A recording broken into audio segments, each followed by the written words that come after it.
বিসমিল্লাহ গেছি সূরা নমলের ভিতরে। নমল শব্দের অর্থ হলো পিপিলিকা, পিঁপড়া। নমল শব্দের অর্থ কি? পিঁপড়া। এবার আসেন সূরা নমল, দেখেন আল্লাহ পাক এই পিঁপড়ার নামেও কোরআনে সূরা নাযিল করেছে। বলেন না আল্লাহু আকবার। পিঁপড়ার দাম নাই, কিন্তু দেখেন পিঁপড়ার নামে আল্লাহ কোরআনে সূরা দিয়েছেন। চমৎকার একটি সূরা, সূরা নমল। এই নমলের ভিতরে দুইবার বিসমিল্লাহ বলেছে।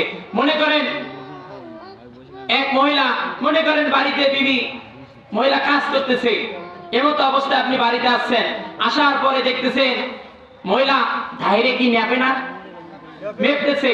এমতো অবস্থায় তাকে পিঁপড়ায় যে ধাইরে দিয়ে বেড়ায়, যেগুলো অনেক মানুষকে লাল পিঁপড়ে মারা, লাল পিঁপড়ে মারতে হয়, আর কালা পিঁপড়ে মারা যায় না, গুনাহ হয়, ঠিক না বেটি?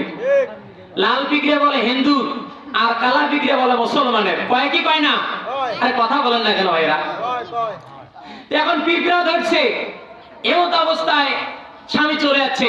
আসার পরে বলতেছে, এ তুমি ইদান করতেছো কেন, চুলকা চুলকি? বলতেছে, আমি বলছি অন্তপক্ষে 1000 ইটানি 500 ইটানি ধারিটা গাতো। এই তোমরা ধারে না গাতার কারণে আজকে ও পিঁপড়ে ধরছে। কোদাল করে রে, এবার কোদাল আনছে। কোদাল আনার পরে ধাইরে খোঁড়ার পরে ধাইরে খুঁজছে, খোঁড়ার পরে অনেকগুলো পিঁপড়া একত্রিত করছে পিঁপড়ার ভাষা ভিতরে। করার পরে বস্তা করে বস্তান, এবার বস্তা ধরাইছে। ধরার পরে এই পিঁপড়া ধরি বাজার গেছে নাগরাপুরে। কোন বাজার? আমার কথা কি বোঝেন আমার ভাইয়েরা? এই পিঁপড়া ধরে নাগরাপুরের বাজার গেছে। এই নাগরাপুরের বাজার যাওয়ার পরে যায়া বলতেছে, কে পিঁপড়া নিবে? 2 কেজি 10 টাকা, 2 কেজি 10 টাকা, 2 কেজি 10 টাকা।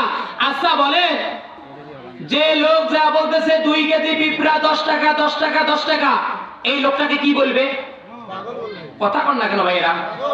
আচ্ছা বলেন, কোন মানুষ 2 কেজি পিঁপড়া 10 টাকা দিয়ে নিবে? কেউ কিনবে? বরঞ্চ মানুষ বলবে আপনার মাথার স্ক্রু ঢিলা হয়েছে। কথা বলেন ঠিক না বেটি? কিন্তু আমার বন্ধুরা গভীর খেয়াল লাগান, 2 কেজি পিঁপড়া কোন মানুষ 10 টাকা দিয়ে কিনবে না। অথচ আমার আল্লাহ সূরা নমলের ভিতরে, সূরা নমলের ভিতরে আমার আল্লাহ এই পিঁপড়ার নামে কত সুন্দর চমৎকার ঘটনা বলেছেন। আমার ভাইয়েরা, সূরা নমলের মধ্যে রানী বিলকিস আর সুলাইমানের ইতিহাস আছে। আমার বন্ধুরে কোরআন পড়ো, কিন্তু কোরআন বোঝো না। কোরআনের ভিতরে কত কিসসা আছে, কত কাহিনী আছে। কোরআন যদি খালি পড়তে দাও একটা বারের জন্য, ভাইয়েরা তোমার জীবন পরিবর্তন হয়ে যাবে। কিন্তু কোরআন পড়ো না, কোরআন মানো না।